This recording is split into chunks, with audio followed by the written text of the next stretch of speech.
Welcome to Business Reporter's Best of British campaign. I'm Rachel Hicks. How much does it cost to keep the empty buildings of the public sector safe? Property managers have sleepless nights as the assets of the NHS trusts, government and local authorities stand empty and may fall prey to vandals and squatters. The cost could be as much as £100,000, not to mention the reputational damage.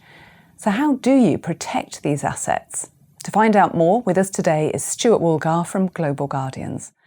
Good morning, Stuart. Thank you for joining us in the studio. Good morning, Rachel. Thank you. Now, none of us like to see empty buildings, but sometimes it does take a while for them to be reused. In the meantime, what are the chances that they might fall prey to antisocial or even criminal actions? Unfortunately, there's a very high chance. So the problem with empty properties is that the owners of these empty buildings have no control and no visibility over the properties.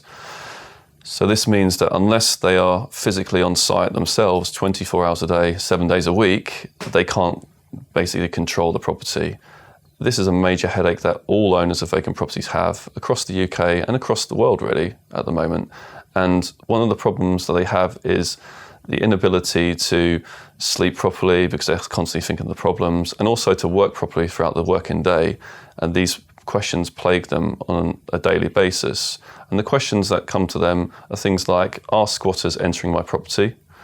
Are intruders breaking in and stealing the metal fixtures and fittings? And also, at the extreme case, is my building on fire? And these are major problems that plague every building owner who has an empty property in their portfolio on a daily basis. So can you paint a picture then of perhaps an incident where a building has been abused and perhaps been reported in the media, and what's been the consequence of that action on the building? One cold, wet December morning, around 6 o'clock in the morning, the phone's ringing, and David, a principal senior property manager for the NHS, has taken the call, and on the other side of the phone is a local resident complaining that their building is being basically attacked by local squatters. And the building in question is a disused health clinic, which has only recently been vacated by the NHS. They've moved out of the property, and now squatters are moving into the property. But whilst they're moving into the property, they're also vandalising the local area as well, which is why the residents are complaining. And David's on the phone at 6 o'clock in the morning. Last thing he wants is to have to deal with this type of issue. But unfortunately, the squatters are now in his property, ruining the building, which is going to be repurposed at some point. It could become another NHS building for other reasons. It could be sold to local community. It could be refurbished. These are the kind of areas that he wants to go down. But unfortunately now he's got a major problem on his hands. So rather than having peace of mind and be able to sleep, he's now going to come to work out his day and how to basically get the squatters out of the building and to basically do damage control. Unfortunately, the local media has also picked up on the problem, and they are now asking the questions of the NHS, well, why is the building empty in the first place? Why is no security measures in place? And why have you got no control over your building? And these are the questions that are very real, and now David is going to have to face with his seniors. And not only does David have to face it, but it goes all the way up the chain. So it goes from the duty officer level on the day-to-day, through to his bosses, through to the directors, and all the way up to the top. And this actually happened very recently. These are things that should never become an issue at all. And so when it comes to responsibility of a building that perhaps is being attacked or vandalised, whose responsibility is it then? Well, the responsibility is actually the building owner. So the person who owns the property, the freeholder, is ultimately responsible for their property. So if someone breaks into the property and injures themselves or even dies in the building, it falls with the owner of the property. Unfortunately, with the public sector organisations that's owned by the local authority or the NHS trust, then the actual liability falls from the day-to-day officer on the building all the way up to the top of the chain to the CEO of the organisation, to the leadership and to the directors level. So you could put a security guard there, couldn't you? And that would solve the problem. Unfortunately, security guards are ineffective and very costly. And as a security measure, it's what we consider kind of obsolete now, especially on empty properties. With one guard on a property, with one entrance and one exit, that's absolutely fine. That will secure a property. But if it's got multiple entry points and a massive estate or a massive building, then it becomes very difficult to manage and secure the property. So control over the building goes, and the visibility of who's trying to break into goes as well. So the property owner loses that with a security guard on a big site. And we've seen this numerous occasions where a security guard has actually been thrown off a site by squatters, and then the squatters taken over a building because there's too many squatters to the security guard. And this has caused major issues for especially local authorities when they want to save their costs by paying less money for security options. But it also has a detriment effect because they need more security guards to actually protect the building. So the costly aspect of a security guard is that they cost £120,000 a year, approximately. And if you have more than one, obviously that multiplies. And if a site is going to be empty for a long time, several years, whilst it's being repurposed, then the costs add up. And that money comes from the public purse, which is money that can be very ineffective as well, especially if the security guard is removed from site and squatters take over. So just by putting a security guard in a property is nowhere near as effective or as costly as the solution that Global Guardians offers. What priorities would you give property owners? Firstly, peace of mind. So that comes through control and visibility of the building asset. So as we mentioned before, with the case of this NHS property manager who lost control of his building and lost visibility, what we offer is to give that back to them. So first of all, we give control back to the property owner through what we place in what we call property guardians in an empty property.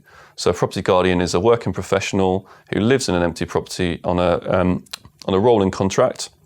They're not fixed to the building as a tenant would be, but they do live in the property. So what they do, they secure the property through occupation. And by occupying the property, they prevent squatters, vandals, and other people trying to break into the property. The building carries on being used as it would have been before, with adaptations to make sure it's suitable for sleeping accommodation, and the local community sees the building is still being occupied. So by having guardians in the property owner automatically gets control of the property.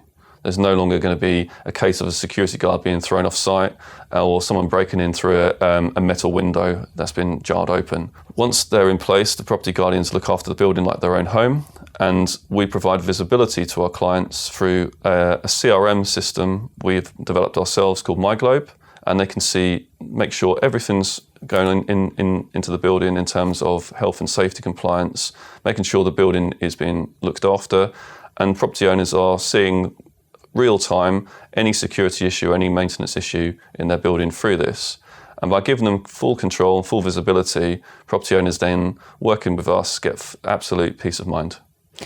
So in what way might that also save the property owner money? Using the property guardian solution that we provide is what we call a cost neutral solution. So the property owner actually doesn't have to pay for our solution. The building itself is looked after. We place the guardians in occupation. The guardians pay us a small licence fee, which is about 60% cheaper than the rental costs. And the property guardians win.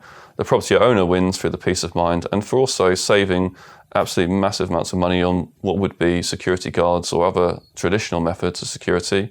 And the property owner is then able to use that money to put into their real business. So if it's an NHS trust, they use the money they save with Global Guardians and place that into nurses or doctors to get more nurses and doctors on the roster, and also for really important health equipment for the local patients. For local authorities, they can then reuse that money for different services they provide for the local community. So how do you ensure that you get a reliable and responsible occupant to live in one of the disused buildings that you're managing? Well, the service we provide in terms of our vetting and selection process is actually a higher standard than an estate agent when they're trying to find tenants. We look for very responsible people and very reliable people in order to perform our service to the property owners. Without that in place, we can't do our job, and the property owner will not be able to have the peace of mind. So our selection and vetting process is pretty lengthy and it's very in-depth. And it's actually to the same standard as we would when we're looking for a security guard. So it's the same British standard. So what we do, once we look through the guardians, we find the right people, and the people we look for are socially conscious, reliable people, responsible. They want to look after a building and they like the flexible lifestyle. So if a building is going to be empty for 12 months and after that it's going to be repurposed, then we make sure the guardian's aware of that, and then they move with us to another property. And we keep very close relationships with the guardians. We speak to them pretty much every day, and we also do monthly inspections to check that they're living as they should do. We have systems in place to report back if there's any issues, and the guardians can do the same.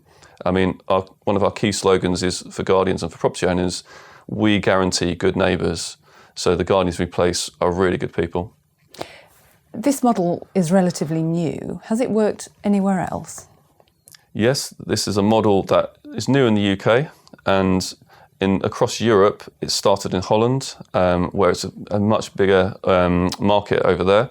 But in the UK it's a growth market, so there's a lot of properties that are empty at the moment which would absolutely suit guardianship, and they're not being used for guardianship at the moment. They're being just left empty, or they're being secured by guards. So there's a lot of room for growth in the UK. There's also a lot of growth across Europe. So guardianship is working in France, in Germany, in Belgium, and it's also moving into Scandinavian countries such as Finland and Denmark at the moment. And it's an area that we're looking at where we can move into and where we can spread what we do to help property owners across Europe and also the world as well. Stuart, thank you very much for coming in to share that with us today. Thank you very much.